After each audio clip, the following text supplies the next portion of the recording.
بسم اللہ الرحمن الرحیم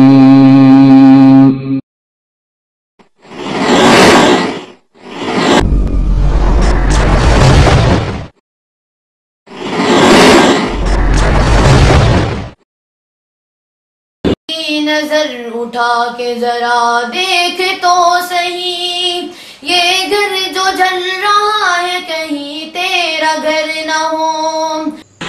اللہ کے نبی اور صحابہ کرام رضی اللہ تعالیٰ عنہم نے کتنے طریقوں سے نماز پڑھی، صحیح حدیث کی روشنی میں بیان کریں۔ یہ طریقہ تو ایک ہی ہے، یہ کہنا کہ ہاتھ بھی چھوڑ دیے، ہاتھ باندھ بھی لیے، سر پر بھی رکھ لیے، بدھی کے پیچھے بھی رکھ لیے، سب جھوٹ۔ اللہ کے نبی کا ایک ہی طریقہ ہے جو بخاری اور مسلم کی کتابوں میں موجود ہے۔ اگر کسی نے نبی کا طریقہ لینا ہے، بخاری اور مسلم کی احادیث میں نبی کا ایک ہی طریقہ ہے موجود، مختلف طریقے۔ نحمده ونصلي ونسلم على رسوله الكريم، اما بعد۔ گرامی قدر سامعین، طالب جادی صاحب نے نماز کے طریقے کے بابت کہا۔ نمبر 1، طریقہ تو ایک ہی ہے۔ نمبر 2، یہ کہنا کہ ہاتھ چھوڑ دیے، ہاتھ باندھ لیے، ہاتھ سر پہ رکھ لیے، گدی کے پیچھے بھی رکھ لیے، سب جھوٹ۔ نمبر 3، اللہ کے نبی صلی اللہ علیہ وسلم کا ایک ہی طریقہ ہے جو بخاری اور مسلم کی کتابوں میں موجود ہے۔ جن کو حاصل بصیرت نہ نور نظر، جن کو حاصل بصیرت نہ نور نظر، ان کے آنگن کا چندنا فریب نظر۔ جن کو حاصل بصیرت نہ نور نظر، ان کے آنگن کا چندنا فریب نظر۔ محترم سامعین، نماز میں ہاتھ باندھنا یا ہاتھ چھوڑنا تو ہم آج تک دیکھتے اور سنتے آئے ہیں، لیکن طالب جادی صاحب آپ نے جو مزید 2 طریقے بتائے ہیں، یعنی ہاتھ سر پہ رکھنا یا ہاتھ گدی پہ رکھنا، ان کی بابت بھی وضاحت کر دیں کہ اس پر کون عمل پیرا ہے، یا پھر یہ دونوں طریقے طالب جادی صاحب کے من گھڑت اور خانہ ساز ہیں اور یہ ان کی غلط بیانی ہے۔ اگر ایسا نہیں تو پھر ہمیں بتائیں کہ اس طرح کون نماز پڑھتا ہے۔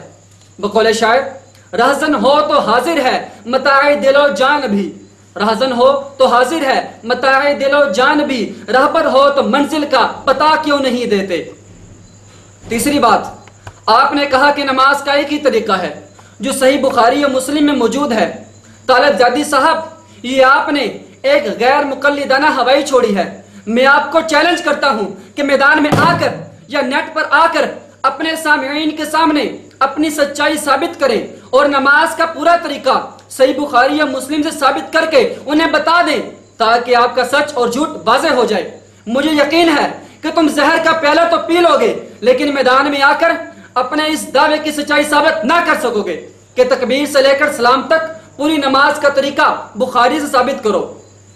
چوتھی بات، گرامی قدر سامعین، میں آپ کے سامنے صحیح بخاری کے چند حوالہ جات پیش کرتا ہوں جن سے آپ کو اندازہ ہو جائے گا کہ صحیح بخاری میں نماز کا جو طریقہ موجود ہے اس پر بھی طالب زیدی اور اس کے لامذہب گروہ کا عمل نہیں ہے۔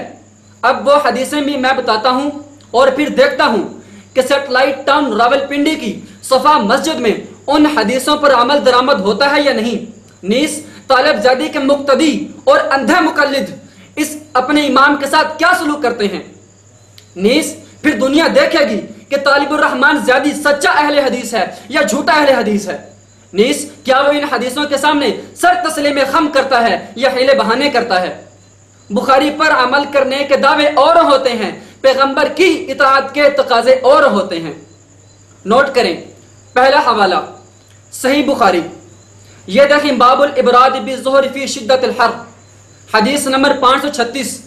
اس حدیث میں رسول اکرم صلی اللہ علیہ وسلم نے فرمایا کہ جب گرمی شدید ہو جائے تو نماز ٹھنڈے وقت میں پڑھو کیونکہ یہ گرمی جہنم کا اثر ہے، جبکہ اسی باب کی حدیث نمبر 538 میں ظہر کی نماز کی صراحت ہے۔ دوسری طرف دیکھیں کہ طالب الرحمن کی سیٹلائٹ ٹاؤن راولپنڈی کی صفا مسجد میں پورا سال ظہر کی نماز ایک ہی وقت میں ہوتی ہے اور گرمیوں میں ظہر کو ٹھنڈے وقت میں نہیں پڑھتے اور صحیح حدیث بخاری شریف کی صحیح حدیث پر عمل نہیں کرتے۔ ارشاد نبی ہے گرمی میں تم ظہر کو ٹھنڈے وقت پڑھو، ارشاد نبی ہے گرمی میں تم ظہر کو ٹھنڈے وقت پڑھو، کیوں جلدی میں رد کرتے ہیں، کیوں جلدی میں رد کرتے ہیں یہ لوگ بخاری کی باتیں، ہر صبح بخاری کا نعرہ، ہر شام بخاری کی باتیں، اپنائیں بخاری جب چاہیں، ٹھکرائیں بخاری جب چاہیں، اپنائیں بخاری جب چاہیں، ٹھکرائیں بخاری جب چاہیں، ہر لمحہ روپ بدل کر بھی، ہر لمحہ روپ بدل کر بھی کرتے ہیں بخاری کی باتیں، ہر صبح بخاری کا نعرہ، ہر شام بخاری کی باتیں۔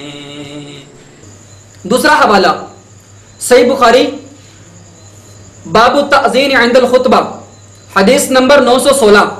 اس حدیث میں جمعہ کی 2 اذانوں کی بابت صحیح بخاری شریف میں ہے کہ فثابت الامر علی ذالک، کہ عثمان رضی اللہ تعالی عنہ والی اذان پر امت کا مسلسل عمل شروع ہو گیا، جبکہ سیٹلائٹ ٹاؤن راولپنڈی کی صفا مسجد میں طالب الرحمن زیدی صحیح بخاری کی مخالفت کرتا ہے۔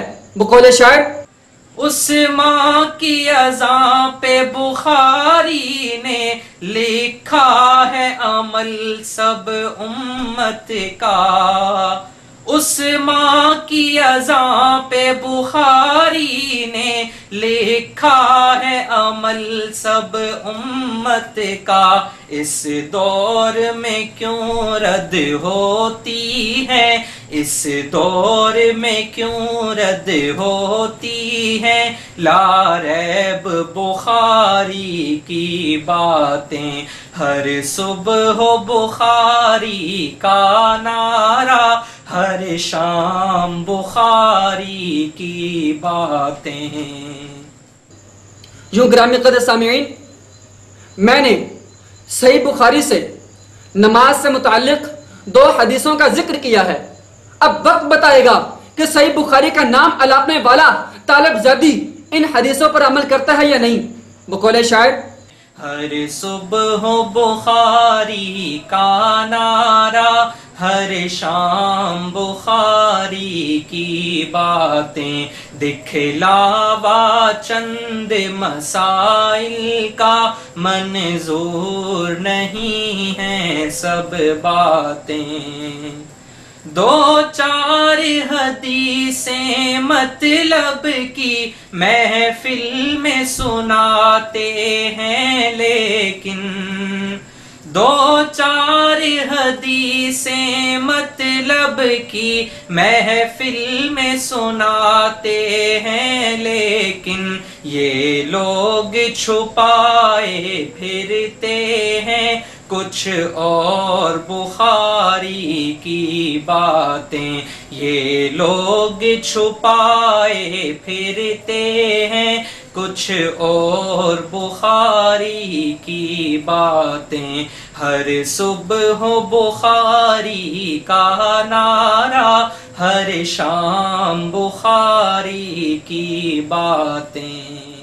حقیقت حال یہ ہے کہ تم لامذہبوں کی سوئی ایک ہی جگہ اٹکی ہوئی ہے، تم سب نے اپنے فرقے کے مخصوص عقائد بنا رکھے ہیں، اور تمہارا ہر خاص و عام، عالم اور جاہل، کمہار اور موچی، افسر اور چپڑاسی، ڈرائیور اور تانگا باز، زمیندار اور چرواہا، پڑھا لکھا اور ان پڑھ، استاد اور شاگرد، مقرر اور سامع، مرد اور عورت، بوڑھا اور جوان، ہر شخص انہی مخصوص عقائد و افکار میں اپنے 150 سالہ پرانے وڈیروں کی اندھی تقلید کر رہا ہے اور اسے تحقیق و اتباع کا نام دے کر خود فریبی میں مبتلا ہے۔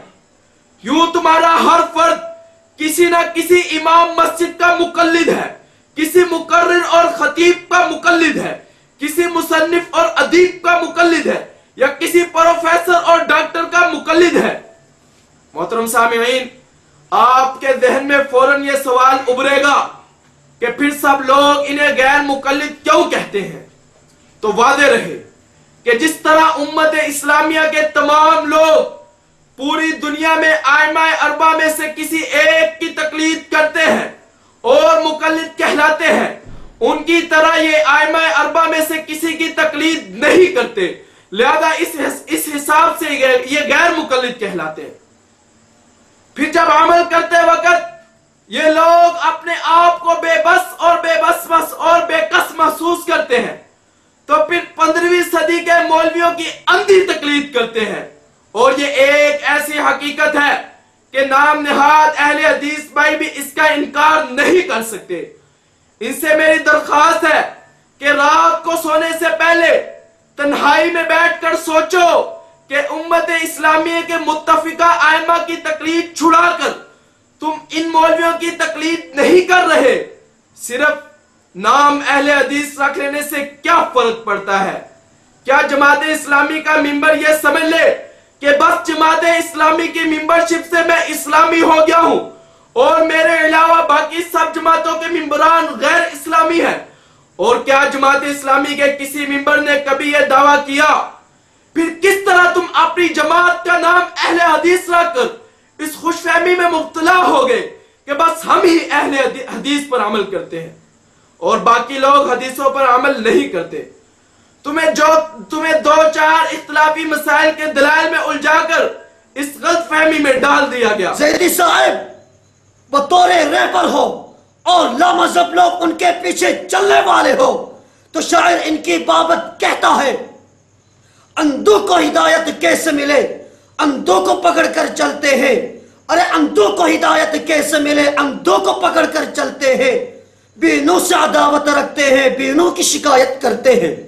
دعویٰ ہے قرآن و سنت کا، دعویٰ ہے قرآن و سنت کا اور فتوے اپنے پلوں سے، دعویٰ ہے قرآن و سنت کا اور فتوے اپنے پلوں سے، ہے قول و عمل میں ٹکراؤ، ہے قول و عمل میں ٹکراؤ، یہ کام ہے اہل حدیثوں کے، یہ کام ہے اہل حدیثوں کے۔